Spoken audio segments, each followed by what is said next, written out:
আমরা তো আসলে সিলেক্টিভ কিছু ডিরেক্টরের সাথে হয়তো কাজ করি, কিন্তু এই জায়গায় আসার পরে সব ডিরেক্টরদের সাথেই পরিচয় হয়েছে, দেখা হয়েছে, যাদের সাথে অনেক আগে দেখা হয়েছে, মাঝখানে ব্যস্ততার কারণে দেখা হয়নি। আজকে আসার পরে মোটামুটি অনেকের সাথে দেখা হয়েছে, এটা খুবই একটা ভালো, মানে এতে করে ডিরেক্টরদের সাথে আর্টিস্টদের যে একটা বন্ধন, সে বন্ধনটা আর মজবুত হয় আমার কাছে মনে হয়। আসলে আমরা তো ব্যস্ত থাকি, ব্যস্ততার মাঝেও বছরে একবার বা দুইবার এরকম প্রোগ্রাম হলে খুবই ভালো হয়। টার্গেট যদি থাকে অনেক দূর, অনেক বড়, তো মাঝখানে তো আসলে রেস্ট নিতে হয়, বিশ্রাম নিতে হয়। আমার শুরুতেই টার্গেট ছিল যে আমি শুধু অভিনয়টাই করবো আর কিছু করবো না। তো এটা তো লং প্রসেস, আমাদের দেশের বিশাল কঠিন জার্নি একটা। ওই জার্নিতে যাওয়ার জন্য একটু দম নিয়েছি, জব করেছি, 12-13 মাস জব করেছি, আবার জার্নি করেছি। মানে আমার কাছে মনে হয় সফলতার তো শেষ নাই, হয়তো ভবিষ্যতে আরও ভালো কিছু করার প্ল্যান আছে।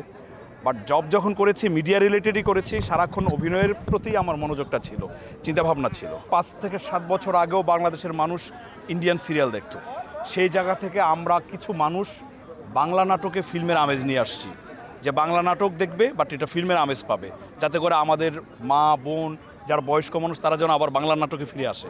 এখন আমরাও কিছু মানুষ পরিশ্রম করে যাচ্ছি, সামাজিক কিছু নাটক করছি। এখন এই সামাজিক নাটকের মাঝখানে যদি ভায়োলেন্স বা অড কিছু বা ভালগার কিছু আসে, এটা খুবই দুঃখজনক হবে। আমরা চাই না, ব্যক্তিগতভাবে আমি কখনোই চাই না।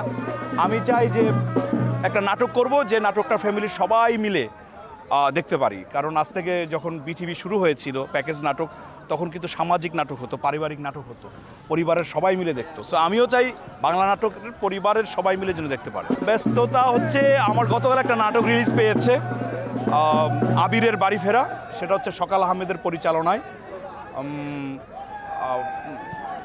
ইউটিউবে পাবেন।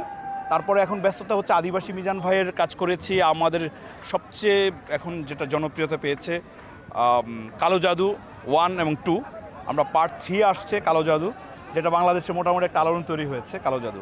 সো আমি বলবো যে সামনে কালো জাদু 3 আসছে, সেটা দেখবে সবাই। আর অন্যান্য নাটক নিয়ে তো ব্যস্ত আছি সব কিছু। আবিরের কোথায় ছিল, আবির আসলে কোথায় ছিল সেটা যদি বলে ফেলি তাহলে নাটকটা দেখতে চাইবে না। আমি তো একজন অভিনেতা, আমার কাছে আমি থিয়েটার অভিনেতা। আমি 2005 সাল থেকে অভিনয় করি, স্টিল নাও করছি। পৃথিবীর অনেক কান্ট্রিতে আমি গিয়েছি, অনেক কান্ট্রিতে, এনএসডি থেকে শুরু করে ইউরোপ, আমেরিকা, অনেক জায়গায় গিয়েছি অনলি ফর থিয়েটার। সো আমি মনে করি সব ধরনের ক্যারেক্টার করার জন্য আমি ক্যাপাবল আল্লাহর রহমতে। কিন্তু আমাদের দেশে একটা প্রচলিত নিয়ম, যে যেই ক্যারেক্টারে ভালো হয়, ভিউ পায়, সেটাতে ডাকতে থাকে, এতে করে আসলে কিছু করারও থাকে না। কিন্তু মানসিকভাবে খুব যন্ত্রণার মধ্যে থাকি এক ধরনের ক্যারেক্টার প্লে করতে। সো আমিও চাই না এক ধরনের ক্যারেক্টার প্লে করতে। আমি আহ্বান করব যারা প্রডিউসার আছে, যারা ডিরেক্টর আছে, তারা বিভিন্ন রকমের ক্যারেক্টার আমাকে দিয়ে করাবে। আমি এটা প্রত্যাশা, আমি একটা মনে করি নিজে একটা প্রোডাক্ট, আমি বাজারে সুন্দরভাবে নিজেকে উপস্থাপন করেছি। এখন সবার উচিত হবে আমাকে ভিন্ন ভিন্ন আমেজে বিভিন্ন জায়গায় প্রেজেন্টেশন করা। এটা আমার ডিরেক্টর এবং প্রডিউসারদের উপর ডিপেন্ড করবে।